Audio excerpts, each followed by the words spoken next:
said earlier that we kind of had a little bit of a downfall after the documentary came out in terms of putting too much money into or staking too much money on American sports. Yeah. Why did you choose to do that? I think it was just the kind of degenerate side of me. I'd never had a losing season. I still don't have a losing season on NFL. This season, however, I would need to stake big on the Super Bowl winners in order to break even. So, who have you got, mate? I haven't really decided yet. Because, for what's interesting about NFL is like you can have some people fancy one side and some other successful people fancy the other side. So it's hard to really know. It's so much variance because a team gets like 7-8 drives on average. And when you score, turnover, all of these things, it's really hard to define if you're winning better from a season. Like from what I'm being told, like some of the sharpest bettors have like losing seasons in NFL because there's so few games compared to like baseball season, basketball season, soccer season. So, I mean, the only thing I was betting 49ers to win Super Bowl the 2 previous seasons. This season I didn't put up any outright. So, but of course they're not going to win this season. They're going to lose against KC in the final. Okay. So we'll see. But Kansas could be looking good again, like we spoke about earlier. I don't know in which way this will be released, however, though. I said, like, if I really like a price, I think it's value on the other side. And I really like the 49ers. I think they should be favorites against KC. I think offensively, they're almost as good. Defensively, they're much stronger. And defenses win Super Bowl. Yeah. But at the end of the day, you're going to go for the value. Well, let's see. Depends on the size of the bet. Yeah. Well, I mean, you were saying earlier when we did the podcast that you're happy to bet against your own team, Newcastle. Well, my team in NFL is Eagles. Oh, okay. So bet against them too. I have been, but I really fancy them this season though. So I've been betting them more often than not. Yeah.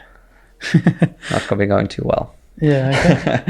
Nice. All right. So, what was like the rebuilding process like after you're probably still like been relatively successful from sports betting since the documentary came out, but like what was what's been the process like of getting yourself back up to the standards that you probably want to go by? Well, I mean, I'm still staking very decent at the games, like 5 figures on every game. So it's not like I'm retired here either. No, but it's been more, it's been less volume, and like recently then trying to stay away from the spots that I don't know is plus EV. I need to kind of be sure before I place bets. Yeah. So stop the daily punting, thinking I can beat the markets and putting in the volume I was used to doing. So I guess the rebuilding process, like you call it, it's been more like redefining like what's value and what's not. Yeah. And learning from your mistakes. Yeah. Can you give anyone an insight into what sports you find the most valuable? Soccer. Yeah. Soccer has been the sport I've been doing best on by far. Yeah, okay. Nice. Basketball the worst. Basketball the worst. Okay. And you have to stay up late to watch them too. Yeah, I mean, if you're gonna watch basketball staying and living in Europe, you're gonna you're gonna mess up your whole next day. Yeah. So it's not something I would recommend people doing, and that is if you're like watching and placing trades based on the market. Because, I mean, the first kickoffs in UK is like midnight. Yeah. But the majority of games started at 2 o'clock. So, I mean, if you go to bed at 2 o'clock, then you're still fine the next day, waking up at like 10 a.m. or whatever. Yeah. How are you finding, are you balancing it better now, do you think, than you were, 4 years ago? Yeah, definitely. Like, by not putting in the same amount of hours and not having to monitor and do everything by myself, it's allows me to take weekends off or days off, even though like I really enjoy the sweat on Saturdays, like and Sundays. So, but it's like I don't need to watch all the soccer games. I don't care too much about that. I really like the American football, so I watch that. And luckily that's only 4 months a season, 4 months a year. So short season there, whereas soccer, like I travel away and I do things even in season now, which I didn't do much of back then. Yeah. So try to like satisfy their girlfriend also by spending some time with her, even though it's season and the sport's going on, and also spending time with friends and families is like something that I've been much better at. Well, mate, there's no point in having lots of money if you're not going to have fun with it and, you know, enjoy your life. Exactly. Like I when I look back at it, like the period where I did best, like I wasn't like the happiest by far. Like it was obviously good and relief to see things did go well, but it didn't give me a lot of happiness. So I think like having a balance is important, being passionate about what you do, and also having like the right mindset. Like I ask myself, what am I really working for? Am I doing this just for the money? If I do it for the money, what kind of difference would the money do to my life? If I had, let's say, 1 million, 2 million, 3 million, 5 million, what kind of different things would I do? And like the conclusion I came to was kind of like, well, of course, with less financial pressure in a way, I would just invest more into real estate and just have a stable income.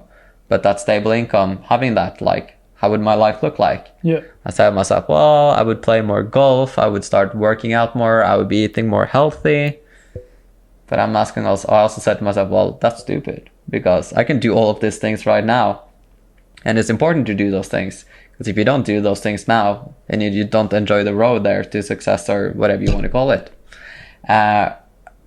you're just going to end up miserable, and you're going to end up failing in the end, because nobody has that determination to keep on grinding and grinding and grinding when they're not feel happy and enjoying what they're doing for years.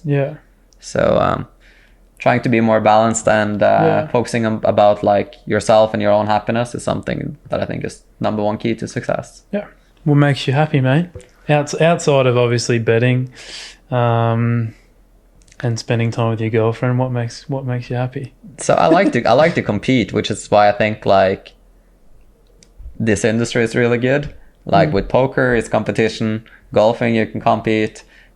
Sports betting is kind of a competition. It's you against the bookmakers. So outside of that, I'm a very simple guy. Like just staying in bed, watching series, watching movies, and doing these kind of things. It's like I prefer to spend, and of course traveling. Like everyone likes to travel, so try to do a bit of traveling and see the different kind of places in the world. I think that's the coolest thing about having money, is the ability to go and travel whenever you feel like it and not have to worry about it. And especially with your job, you can basically be anywhere most of the time. That's true. And be able to still do your job, so that's pretty cool. But then again, like, you know, you're not going to do as good of a job if you don't have a proper setup. And sometimes the Wi-Fi might not be that good. I've had a couple of incidents where some hotels where I have to go down and speak to reception. Games is kicking off soon. Oh, well. Bets is just like standing and loading and loading and loading, and you're like, oh, what's happening here now? So a couple of those incidents that hasn't gone out too well. Where? I had one in Iceland in November this year. I remember Dominican Republic. I was 2 years ago. So yeah,